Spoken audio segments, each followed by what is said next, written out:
Seguimos en la lección 3b, vamos a dar comienzo al cuarto y último vídeo de la misma, que vamos a dedicar a la expansión durante los reinados de Senusert III, Amenemhat III y el final de la dinastía 12 con Amenemhat IV y la reina faraón Sebekneferu.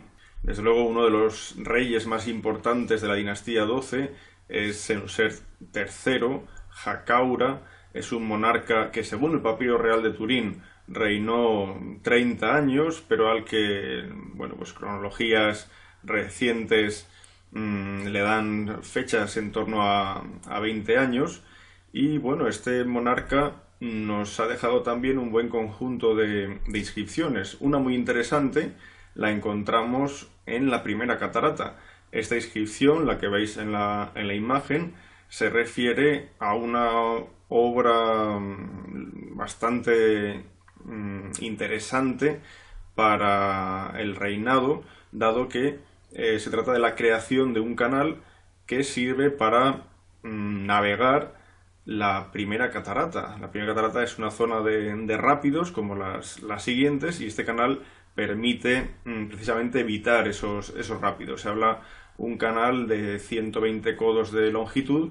También se da la anchura, la profundidad del mismo, 20 y 15 codos. Pero desde luego, no ya solo en el reinado de Senusert III, sino en general en esta dinastía, una de las obras más complejas, pero a la vez necesarias del periodo, será la construcción de toda una serie de fortalezas que tendrán varios objetivos: un objetivo comercial, un objetivo militar, de salvaguarda de rutas importantes para los egipcios. Fijaros, por ejemplo, que tenemos restos en Biga, restos ya de fortalezas notables en Ikur y Kuban, que evidentemente salvaguardaban la entrada al Wadi al-Laki, esa zona rica en recursos auríferos, pero por ejemplo también en la posición de Aniba, que con el tiempo se convertiría en una capital de esta región dominada por los egipcios, y que está prácticamente en la entrada de la ruta que conduce a las canteras de dioritas, cuya explotación ya conocemos desde el Reino Antiguo.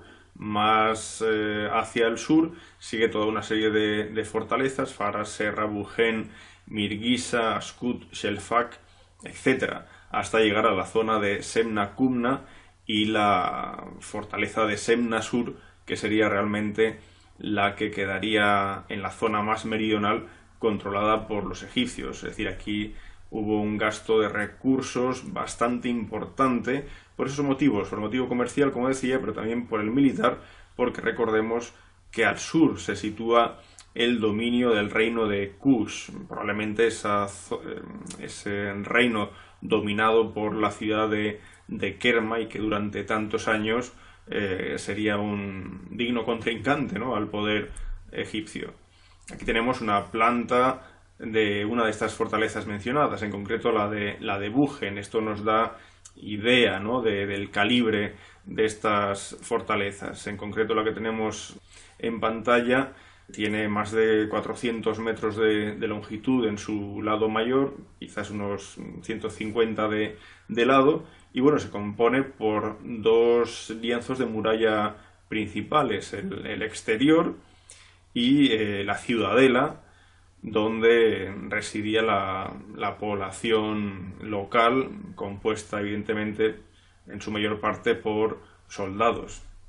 Esta imagen nos recuerda lo que quedaba de la fortaleza de Bujen en los años 60. Desde luego estamos hablando de una construcción impresionante, donde hay un juego de torres circulares, torres cuadrangulares, foso seco, como podéis ver por delante de esa primera línea de murallas. Se conservaban también estupendamente las troneras, desde las cuales podían disparar en diversos ángulos las flechas los soldados egipcios, pero por desgracia esos magníficos ejemplos de la arquitectura militar egipcia desaparecieron como azucarillo, ¿no?, en el agua, al construirse la gran presa y empezar a crecer en volumen el lago Nasser. Bueno, finalmente fueron cubiertas por las aguas del lago y dado que son construcciones de adobe, pues por desgracia ya no queda absolutamente nada de ellas. Tenemos otro sistema que servía para evitar las zonas más peligrosas de los rápidos de las cataratas.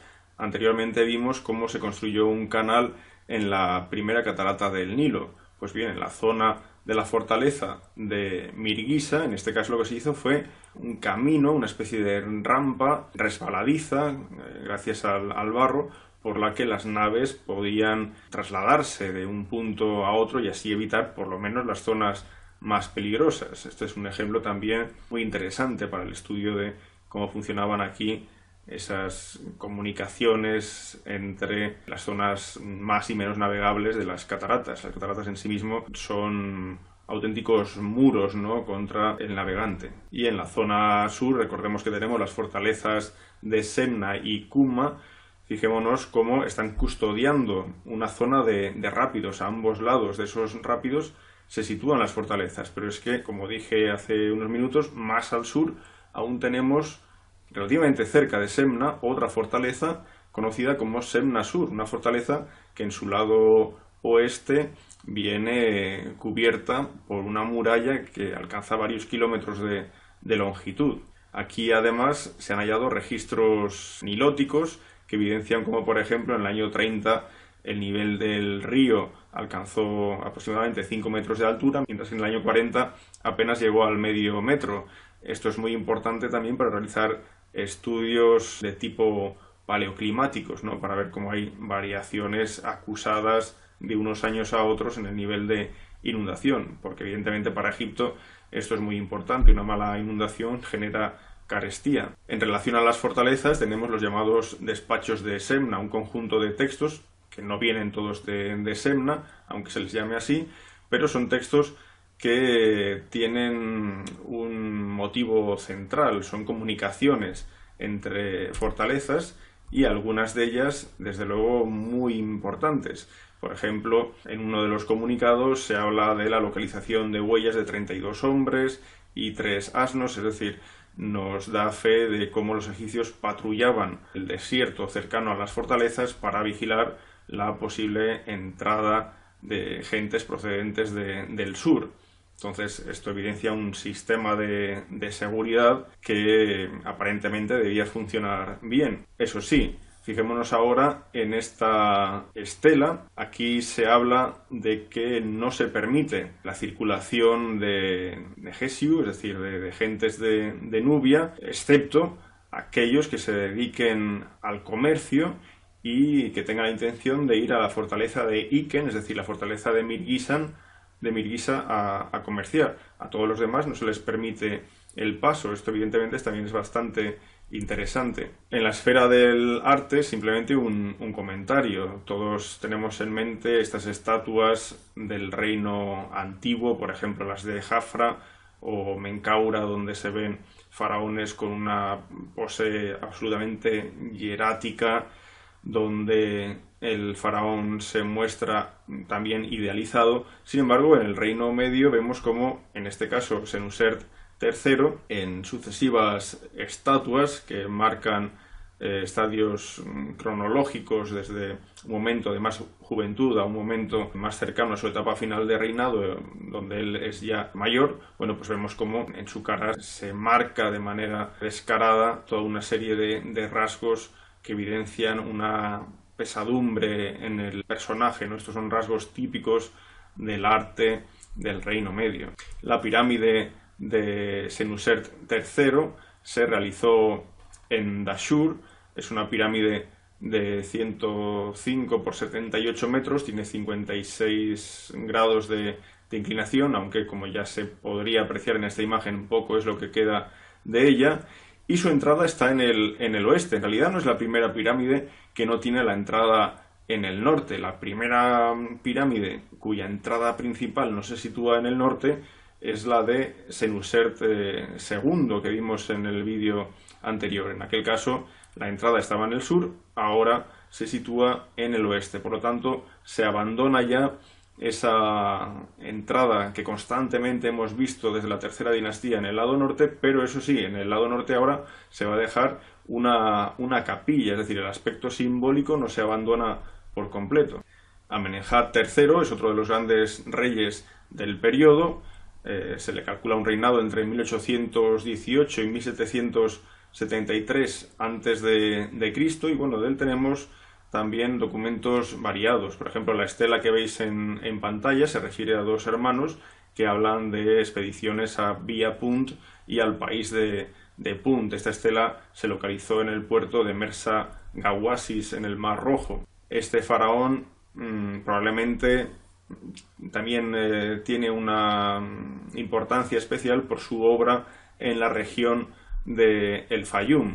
Por ejemplo, recordemos las construcciones en el yacimiento de Biamu.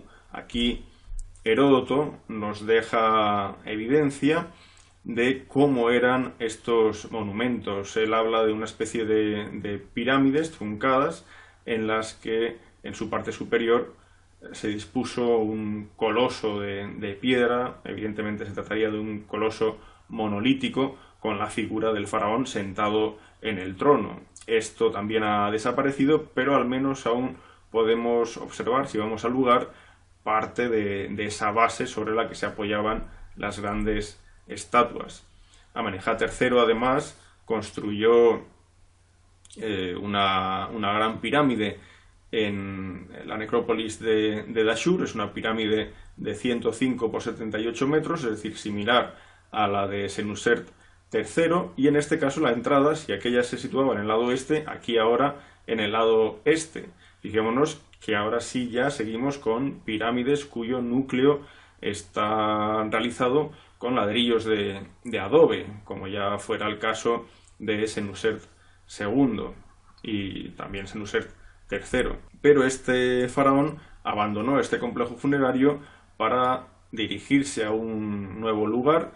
Me refiero al yacimiento de Jawara, donde construyó esta segunda pirámide, que es la que sirvió realmente como lugar para su enterramiento. Es una pirámide de 105 metros de lado, es más baja que las anteriores, 58 metros, porque la inclinación de sus caras es ahora de 48 grados, es decir, casi 10 grados menos que en la pirámide que este mismo faraón tenía en la necrópolis de Dashur. La entrada, en este caso, se sitúa en el lado sur, es lo que veis ahora en la imagen.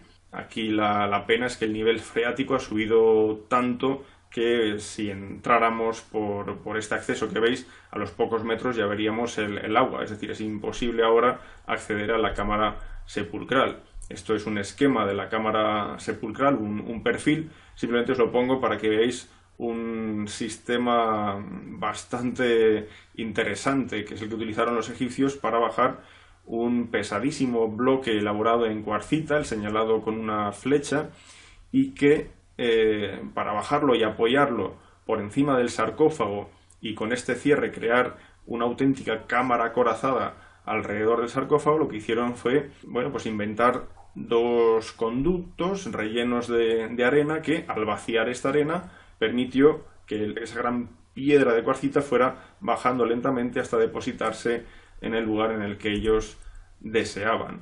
Pero sin duda lo más célebre de este lugar fue el llamado laberinto. Así es como lo designa Heródoto y probablemente corresponde al templo funerario de Amenemhat III. Tengamos en cuenta que en el recinto de Amenemhat III en Jawara tenemos unos muros que definen un espacio de 358 por 158 metros aproximadamente, siguiendo un eje norte-sur, exactamente igual que lo hiciera el rey Necherhet en la tercera dinastía. Pues bien, aquí existía un templo funerario con numerosas habitaciones y quizás cuando esto fue visitado por Heródoto le pudo dar la impresión de laberinto y así ha pasado a la historia. Amenemhat IV, el penúltimo monarca de esta dinastía, tiene un reinado inferior a los 10 años, pero nos ha legado algunos documentos. Aquí veis una esfinge actualmente en el Museo Británico,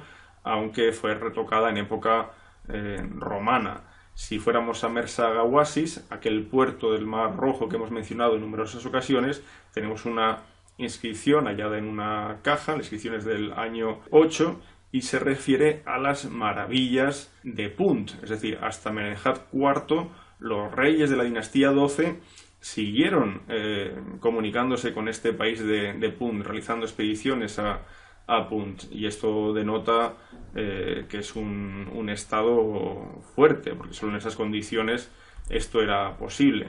En Mersaga Oasis se han hallado restos de anclas, de tablas de madera que en realidad forman partes de embarcaciones, muchos metros de cordajes, de cabos, es decir, todo un material vinculado a la esfera naval. Y también, por ejemplo, en relación a Mersaga Oasis o ya en concreto a lo que es los tipos de barcos y el comercio realizado por ellos, estamos hablando constantemente de sus viajes a País de Punt, pues bueno, os podría aconsejar este PDF de Word que se refiere precisamente a este tema y os lo podéis bajar gratuitamente en la página indicada. En Mersaga Oasis se han encontrado piezas procedentes de otras culturas. La que veis en pantalla es tremendamente interesante porque es una cerámica de la llamada cultura Sabir, que como veis en el mapa de la izquierda pertenece a la costa oeste de Yemen, es decir, este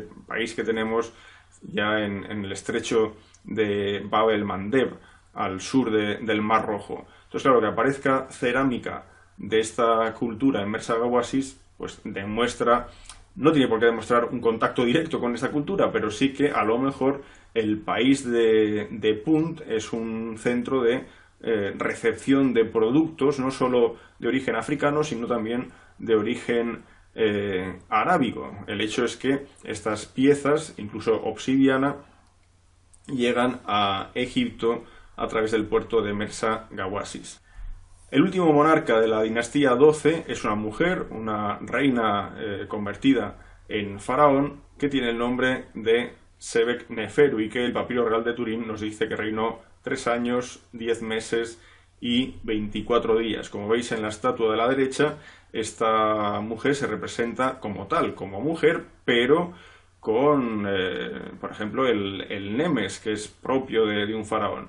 Es la primera mujer faraón de la que tenemos pruebas contemporáneas en la historia de Egipto. Sabéis que la historia nos habla de otras mujeres que tienen este rango, como por ejemplo Nitocris a finales de la sexta dinastía, pero la primera que tenemos confirmada por documentos contemporáneos sería Sebek-Neferu, y con ella termina la 12ª dinastía, el Reino Medio. A partir de aquí se inicia la época del segundo periodo intermedio.